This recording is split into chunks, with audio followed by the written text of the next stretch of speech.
listening to the Marriage Clinic podcast, a podcast on love, marriage, and personal development. Our purpose is to inspire and equip you with knowledge and skills to enable you to have lasting and fulfilling relationships. Now your host, Joshua Morgray. Good evening. It is 8 p.m. in Ghana. I don't know what time it is where you are, but this is the Marriage Clinic podcast, a podcast about love, marriage, and your personal development. My name is Dr. Joshua Morgray, and as I always tell you, please call me Uncle Josh. Every week, we come with an episode about relationships, marriage, and we try to help you have a better relationship life. Because we believe that if your relationships work, it is the keystone for all the other things in your life to work well. All right. So do me a big favor. Please do share this link with your friends, with your family. Share it on your social media platforms. If you can like this video or this audio right now, I would be extremely happy. Like it, share it, and please leave a comment. Please do leave a comment. It helps other people see this. Okay. So last week, I ventured into an area that I, as a dinosaur or an old school person, felt is a little strange to me. I've never tried it, so it was a little bit strange, but hey, we live and we learn. Online dating. So what happened was that last week, I began to talk to you about the benefits of online dating. The benefits of online dating. What I'm going to do this week is I'm going to talk to you about the dangers. First, I told you why you should consider it.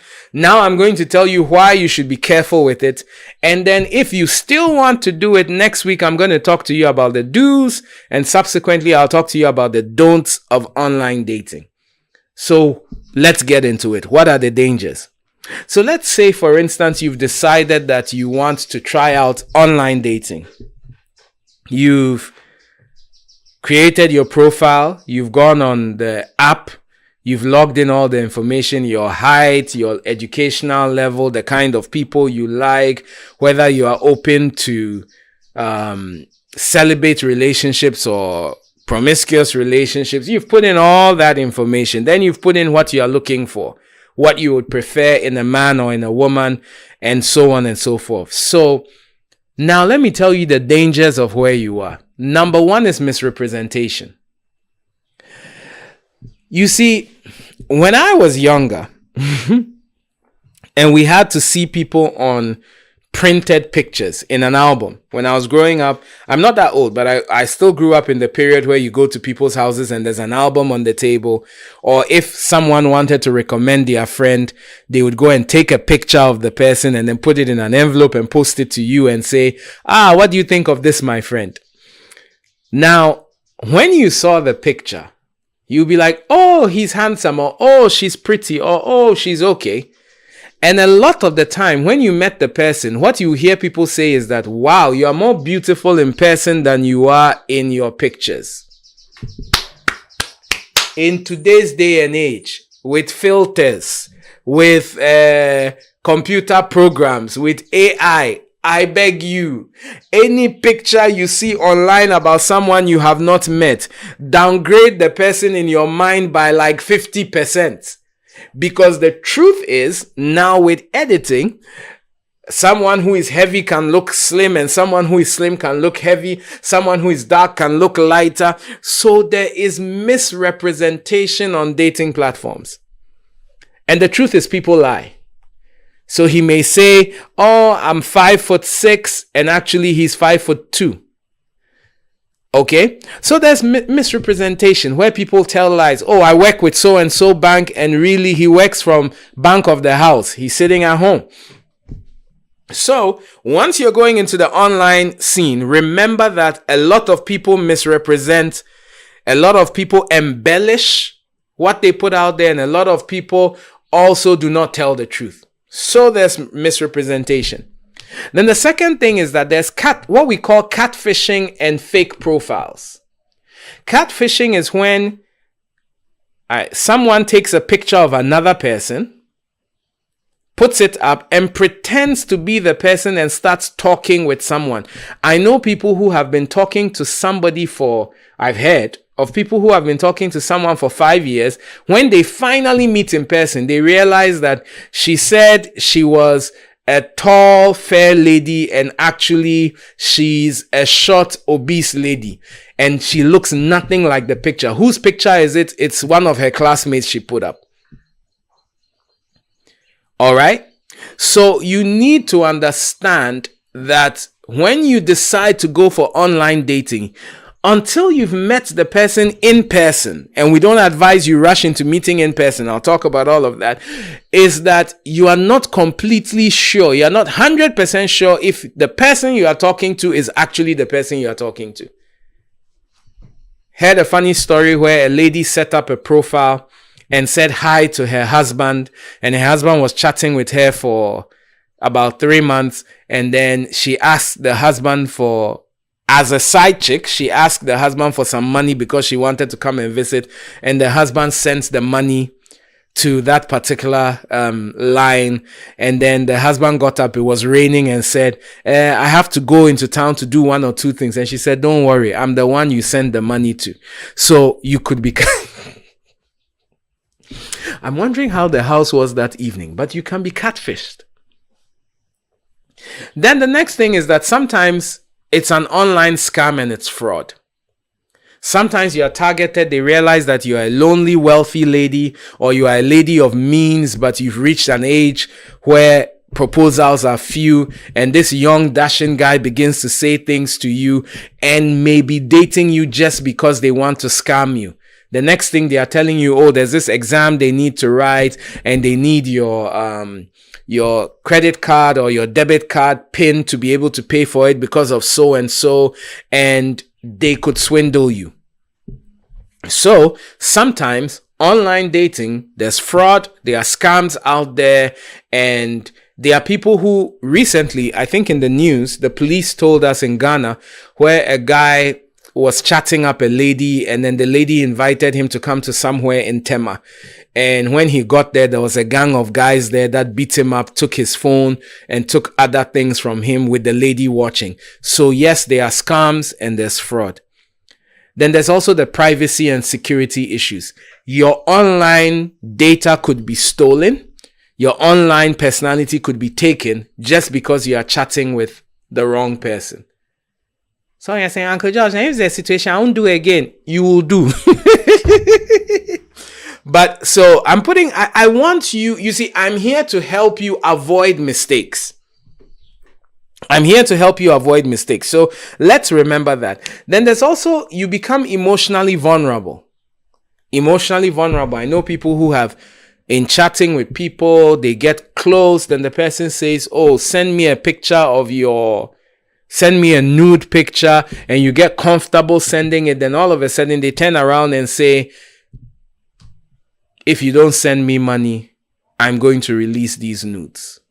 And because you've never really met in person, it becomes difficult. Or sometimes not because they say, send me money. Sometimes someone else picks up their phone, you've been vulnerable, you've done things there, and then it gets out there.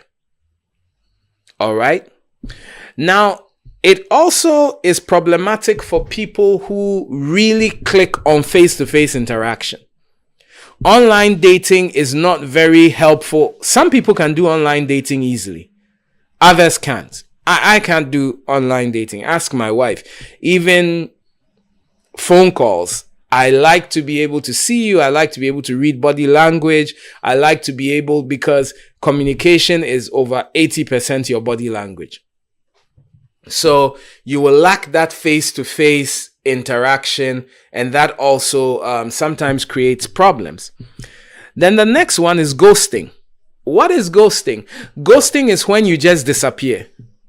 Have you ever been chatting with someone and all of a sudden when you send a message to the person, it doesn't go? The person has blocked you on every platform, and the person just stops talking to you, and there's no accountability because he's all the way in Dubai and you are in, I nearly said Nigeria, and you are in Uganda. All right? The day he gets up and says, I don't want to talk to you any longer, you don't know his house, you don't know where he is, you can't ask him what you did, he can just decide to block you. So you can be ghosted, and there's no accountability. When you've met each other, you've gone out on a couple of dates, and the person wants to back out of the relationship. Because of the meetings and because you have common places, the person has to be accountable to you before they run. But when it comes to online dating, the person can just disappear like a ghost. Let me tell you a funny story. There was a guy I used to work out in the gym with. I'll call him an acquaintance. I wouldn't say he's a friend. One day I met him outside a major bus terminal in the city that I live in. And he was walking very fast to his car. And I was like, Charlie, what's happening? And he laughed. He said, Charlie. Now, if you're not Ghanaian, Ghanaians call each other Charlie. Because when we were colonized by the British, one of the most common names that the British had in the beginning was Charlie. And we gradually got into Charlie, Charlie, Charlie. Anyway, so it's just a fond way of saying hello to a friend.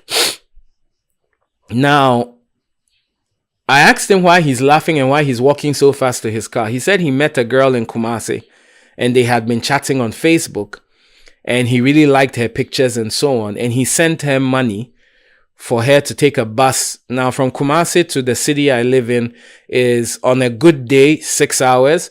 On a bad day, it probably will take you 8 hours to do the journey. Now, he gets to the station and he sees her when she's getting out of the bus. And when he looks at her, he says, and these were his exact words, his and not mine.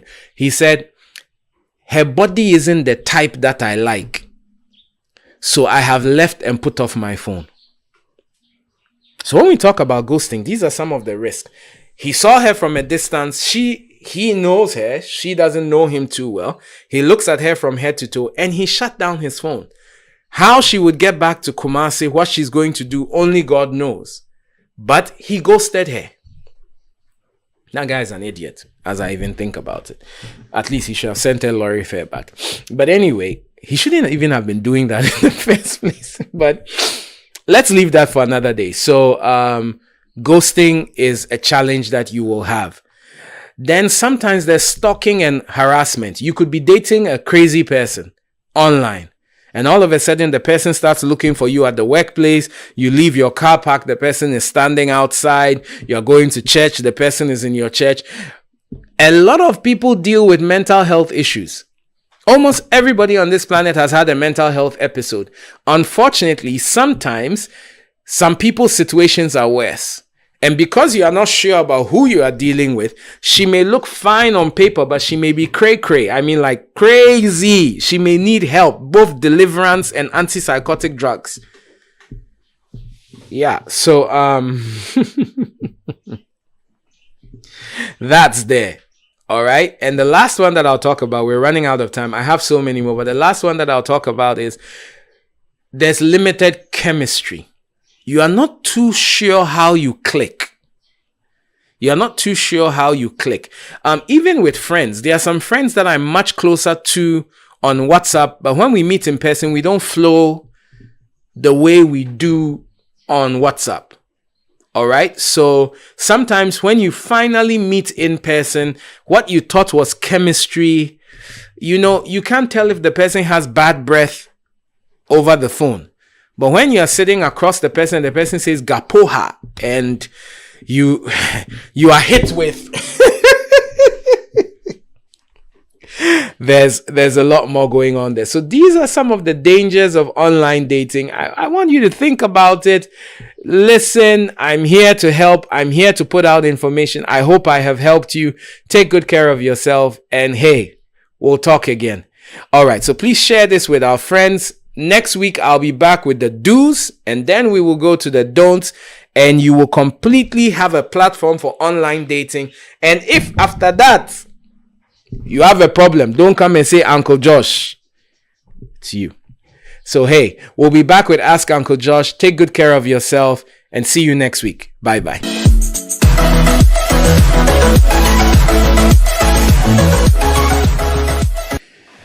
Aisha says, hello, Uncle Josh. My friends suggest that watching porn with my husband could add excitement to our sex lives. Should we consider trying it? Okay, let me answer it properly. The short answer is no. And here is why. When people are acting a pornographic movie, they have a script writer, they have lighting, they have sound, and they are trained and paid for what they do. It is unrealistic to place such standards on yourself, number one. You can never perform like a porn actor will perform. So I don't see why you should be watching it. Number two, while you're watching porn with your husband is having an erection or is getting aroused based on who he's watching in there and not for you. So if you watch porn together and then you have sex, remember that he is having sex with that person in his mind and he's using you as a dummy, a physical dummy, to fulfill his desires. And the last thing is that it's morally wrong. So I don't think you want to introduce that into your marriage. You can get good books that talk about how to spice up your sex life. You can get books that talk about sexual positions, decent books. But I don't think you want to introduce the watching of porn. And chances are that he may get addicted to it and watch it when you are not around. And if your husband gets addicted to watching porn, that's a whole nother ball game. Because you cannot say it's good when we are together, but it's bad when you are alone. So I know people that advise it, but I wouldn't advise you to do that. So listen to that.